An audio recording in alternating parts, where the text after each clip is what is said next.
ദൈവ തിരുനാമത്തിന് മഹത്വമുണ്ടാകട്ടെ. പ്രിയ സഹോദരങ്ങളെ, ഈ നോമ്പുകാല ആത്മീയ യാത്രയിൽ ഇന്നത്തെ ചിന്തയ്ക്കായി ഞാൻ തെരഞ്ഞെടുത്തിരിക്കുന്ന വേദഭാഗം വിശുദ്ധ മർക്കോസ് എഴുതിയ സുവിശേഷം 4-ാം അധ്യായം 21 മുതൽ 25 വരെയുള്ള വാക്യങ്ങളത്രേ.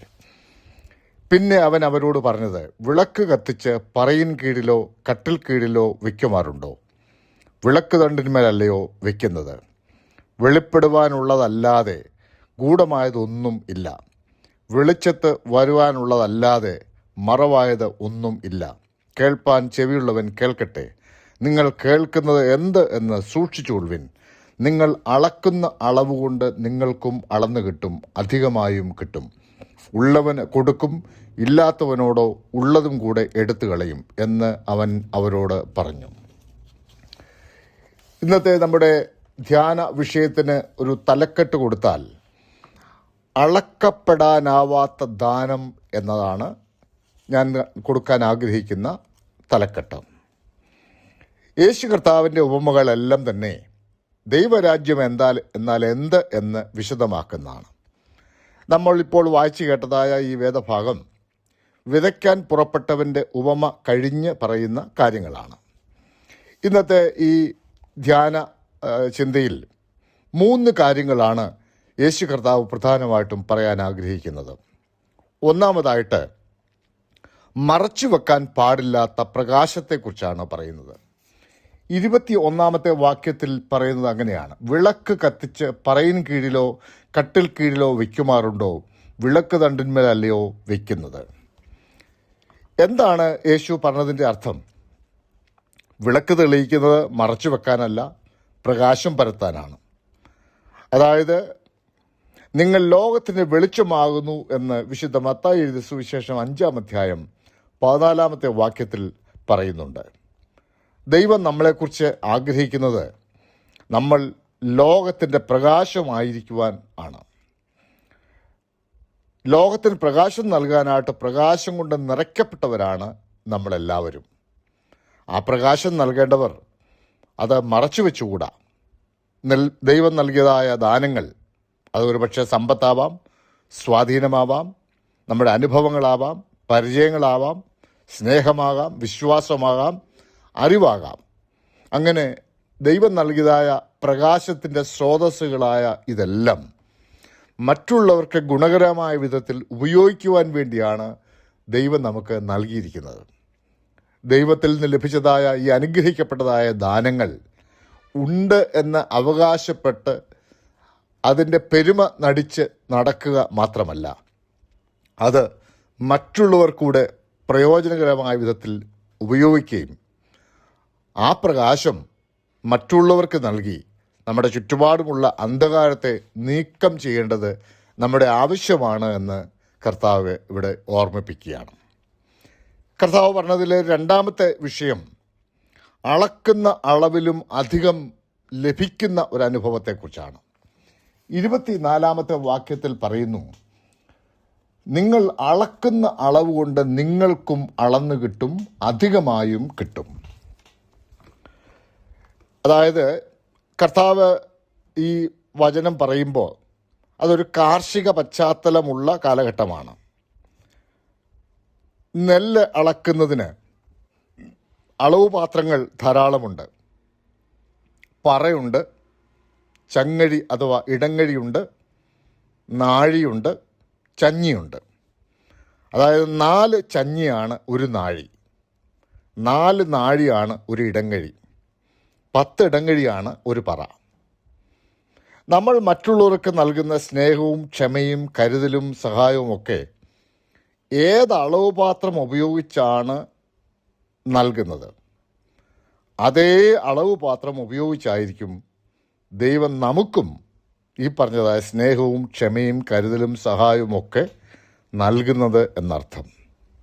ചുരുക്കത്തിൽ, അല്ലെ മറ്റൊരു വിധത്തിൽ പറഞ്ഞാൽ, നമ്മൾ പറ ഉപയോഗിച്ചാണ് കൊടുത്തതെങ്കിൽ പറക്കണക്കിന് ദൈവം നമുക്ക് തരും. നാടൻ ഭാഷയിൽ പറഞ്ഞാൽ ചാക്കുംപടിയാണ് കൊടുത്തതെങ്കിൽ ചാക്കുംപടി കിട്ടും. നമ്മൾ ഏത് അളവ് പാത്രം ഉപയോഗിച്ചോ അതേ അളവ് പാത്രം ഉപയോഗിച്ചായിരിക്കും ദൈവം നമുക്കും അനുഗ്രഹങ്ങളെയും ദാനങ്ങളെയും നൽകുന്നത് എന്നാണ് കർത്താവ് പറഞ്ഞതിൻ്റെ മറ്റൊരു അർത്ഥം. മൂന്നാമതായിട്ട്, പങ്കുവെക്കുന്നതിലൂടെ വർദ്ധിക്കുന്ന ദൈവകൃപയെക്കുറിച്ച് കർത്താവ് 25-ാമത്തെ വാക്യത്തിൽ പറയുന്നുണ്ട്.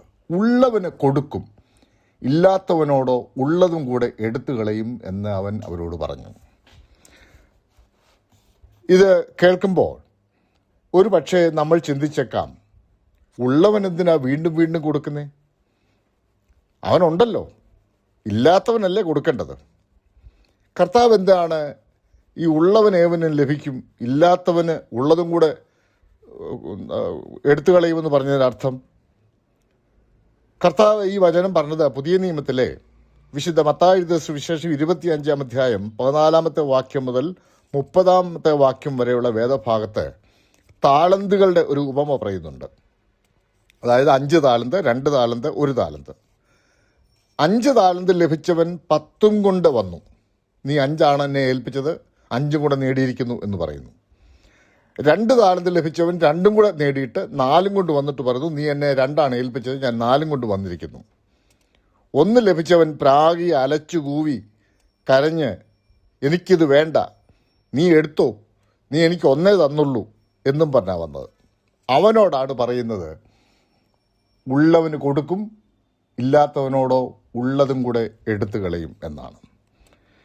എന്താണ് ഈ പറഞ്ഞതിൻ്റെ അർത്ഥം? നമ്മൾ ദൈവസന്നിധിയിൽ വരുമ്പോൾ, ദൈവമേ നീ എനിക്ക് ഇത്രയും തന്നു എന്ന് റെക്കഗ്നൈസ് ചെയ്യുമ്പോഴാണ് ദൈവത്തിന് സന്തോഷമുണ്ടാകുന്നതും വീണ്ടും വീണ്ടും നമുക്ക് നൽകാൻ ദൈവം ആഗ്രഹിക്കുന്നത്. അതായത് 5ഉം 2ഉം ലഭിച്ചവൻ വളരെ സന്തോഷത്തോടുകൂടി ദൈവമേ നീ എനിക്ക് തന്നു, ദൈവമേ നീ എനിക്ക് തന്നു, നീ എനിക്ക് ഇത്രയും തന്നു എന്ന് പറഞ്ഞ് സന്തോഷത്തോടാണ് വന്നത്. 1 ലഭിച്ചവൻ ദൈവമേ നീ എനിക്ക് ഇത്രേ തന്നുള്ളൂ എന്നും പറഞ്ഞാണ് വന്നത്. ഈ 2 വാക്കുകളൊന്ന് ശ്രദ്ധിക്കുന്ന നല്ലതാ. ദൈവമേ നീ എനിക്ക് ഇത്രയും തന്നു, അത് വളരെ പോസിറ്റീവാണ്. ദൈവമേ നീ എനിക്ക് ഇത്രേ തന്നുള്ളൂ, അത് നെഗറ്റീവാണ്. ദൈവസന്നിധിയിൽ അപേക്ഷ സമർപ്പിക്കാൻ ചെല്ലുമ്പോൾ, പ്രാർത്ഥിക്കാൻ ചെല്ലുമ്പോൾ പോസിറ്റീവായിരിക്കണം. ദൈവമേ നീ എനിക്ക് ഇത്രയും തന്നല്ലോ, സ്തോത്രം എന്ന് പറയുന്ന ഒരു ആറ്റിറ്റ്യൂഡിലേക്ക് നമ്മൾ മാറേണ്ടത് ആവശ്യമാണ്. ഇത്രേ കിട്ടിയുള്ളൂ, എനിക്കൊന്നും കിട്ടിയില്ല എന്ന് പറഞ്ഞ് നെഗറ്റീവുമായിട്ട് ചെല്ലുന്ന ആളുകളെ ദൈവത്തിന് ഒട്ടും ഇഷ്ടമല്ല. ഇത് വേദപുസ്തകത്തിൻ്റെ ഫിലിപ്പി ലേഖനം 4-ാം അധ്യായത്തിൻ്റെ 6-ാമത്തെ വാക്യത്തിൽ അപ്പോസ്തലനായ വിശുദ്ധ പൗലോസ് അടിവരയിട്ട് ഓർമ്മിപ്പിക്കുന്ന ഒരു കാര്യമുണ്ട്. ഒന്നിനെക്കുറിച്ചും വിചാരപ്പെടരുത്, എല്ലാറ്റിലും പ്രാർത്ഥനയാലും അപേക്ഷയാലും നിങ്ങളുടെ ആവശ്യങ്ങൾ സ്തോത്രത്തോടുകൂടെ ദൈവത്തെ അറിയിക്കത്രേ വേണ്ടത് എന്ന് പറയുന്നുണ്ട്. അതായത് ദൈവത്തിൻ്റെ അടുക്ക് ചെല്ലുമ്പോൾ ദൈവം നൽകിയ ദാനങ്ങളെക്കുറിച്ച് സ്തോത്രം പറഞ്ഞുകൊണ്ട് വേണം അപേക്ഷകൾ സമർപ്പിക്കാൻ. യഥാർത്ഥത്തിൽ ദൈവം നൽകിയ അനുഗ്രഹങ്ങളെക്കുറിച്ച് സ്തോത്രം പറയാൻ തുടങ്ങിയാൽ പിന്നൊരു അപേക്ഷ സമർപ്പിക്കാനുള്ള സമയം നമുക്ക് കിട്ടത്തില്ല. ദൈവം നൽകിയ ദാനങ്ങളെക്കുറിച്ചും ദൈവം നൽകിയ അനുഗ്രഹങ്ങളെക്കുറിച്ചും എണ്ണാൻ തുടങ്ങിയാൽ എവിടെ തീരും? പിന്നൊരു അപേക്ഷ സമർപ്പിക്കാൻ നമുക്ക് സാവകാശം കിട്ടത്തില്ല. അപ്പോൾ ഉള്ളവനേവനും ലഭിക്കും, ഇല്ലാത്തവനോട് ഉള്ളതും കൂടി എടുത്തു കളയും എന്ന് യേശു പറഞ്ഞതിൻ്റെ അർത്ഥം മനസ്സിലായി എന്ന് കരുതുകയാണ്. ഇത് ഒരു ഭീഷണിയായിട്ടല്ല കാണേണ്ടത്, ഇതൊരു ആത്മീയ സത്യമാണ്. ദൈവകൃപ ഉപയോഗിക്കാതെ വെച്ചാൽ അത് ക്ഷയിച്ചു പോകും, പങ്കുവച്ചാൽ അത് വർദ്ധിക്കും. ദൈവം നൽകിയ അളക്കപ്പെടാനാവാത്തതായ ദാനം, അതൊരു പക്ഷെ നല്ല വാക്കാവാം, ഒരു പ്രാർത്ഥനയാവാം, ഒരു സഹായമസ്തമാവാം, ഒരു ക്ഷമയാകാം. ഇതെല്ലാം ദൈവരാജ്യത്തിൽ നമ്മുടെ നിക്ഷേപങ്ങളാണ്.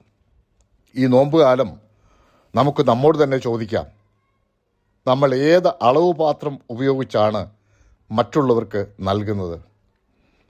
ലഭിച്ച പ്രകാശം നമ്മൾ മറ്റുള്ളവർക്ക് നൽകുന്നുണ്ടോ? ദൈവത്തിൻ്റെ സന്നിധിയിൽ നിൽക്കുമ്പോൾ സ്തോത്രത്തോടു കൂടിയാണോ നിൽക്കുന്നത്?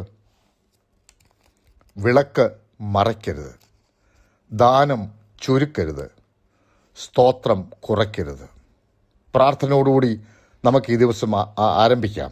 ദൈവമേ, നിന്റെ കൃപകൾ മറച്ചു വെക്കാൻ ഇടയാക്കരുതേ. ചുരുങ്ങിയ ഹൃദയത്തെ വിശാലമാക്കി തരണേ. അളക്കപ്പെടാനാവാത്ത ദാനം കൊടുക്കുന്ന ദൈവസ്നേഹത്തിൻ്റെ പാത്രങ്ങളാക്കി ഞങ്ങളെ മാറ്റണമേ എന്ന് നമുക്ക് പ്രാർത്ഥിക്കാം. അപ്രകാരം പ്രാർത്ഥനയോടുകൂടി ഈ ദിവസം ആരംഭിക്കാം. എല്ലാവർക്കും ദൈവകൃപ അധികമായി ലഭിക്കട്ടെ എന്ന് പ്രാർത്ഥിച്ചുകൊണ്ട് ഈ ധ്യാനം ചുരുക്കുന്നു. ദൈവം നമ്മെ എല്ലാവരെയും അനുഗ്രഹിക്കുമാറാകട്ടെ. ആമേൻ.